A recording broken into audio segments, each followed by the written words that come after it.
মঙ্গলবার থেকে শুরু হচ্ছে জাতিসংঘের ৭৯তম সাধারণ অধিবেশন।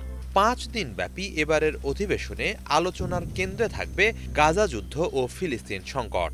এই ইস্যুকে ইতিবাচক দিকে নিতে চীন অন্যতম প্রধান ভূমিকা রাখবে বলে আশা করছে আরব দেশগুলো।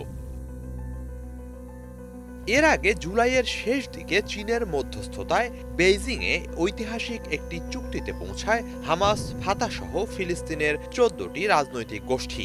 চুক্তি অনুসারে অভ্যন্তরীণ দ্বন্দ্ব ও বিভাজন দূর করে একটি স্বাধীন ফিলিস্তিন রাষ্ট্র প্রতিষ্ঠায় কাজ করে যাওয়ার অঙ্গীকার করে তারা।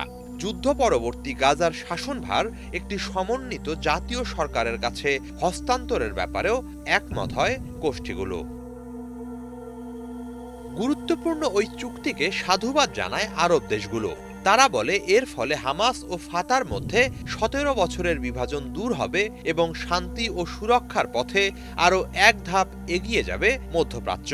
চুক্তিটিকে খুবই গুরুত্বপূর্ণ মনে করেন জেরুজালেম ইউনিভার্সিটির পলিটিক্যাল সায়েন্সের অধ্যাপক আয়মান রিজিব।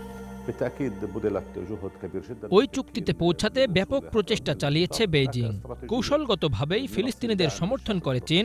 তারা ফিলিস্তিনের বিবদমান গোষ্ঠীগুলো এক হওয়ার ক্ষেত্রে যে অচল অবস্থা ছিল তা দূর করতে সক্ষম হয়েছে।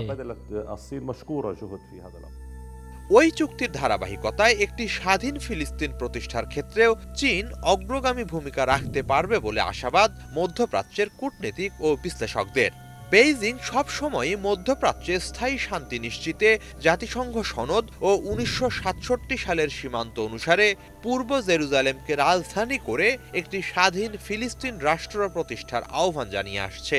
জাতিসংঘের এবারের অধিবেশনেও বেইজিংকে এই ইস্যুতে সরব হওয়ার আহ্বান জানিয়েছেন মিশর ভিত্তিক সংবাদ মাধ্যম আল আহরামের জ্যেষ্ঠ সাংবাদিক আল আজাব আল তাহের।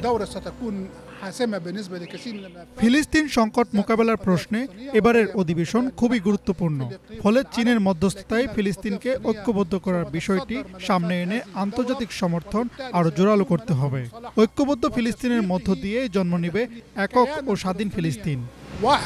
বরাবরই অধিকার ও দাবি আদায়ে ফিলিস্তিনিদের পাশে থাকার প্রতিশ্রুতি দিয়ে আসছে চীন। আগামীতেও তারা একই নীতি অনুসরণ করবে বলে জানিয়েছে। হিজল জোবায়ের, বাংলা ভিশন।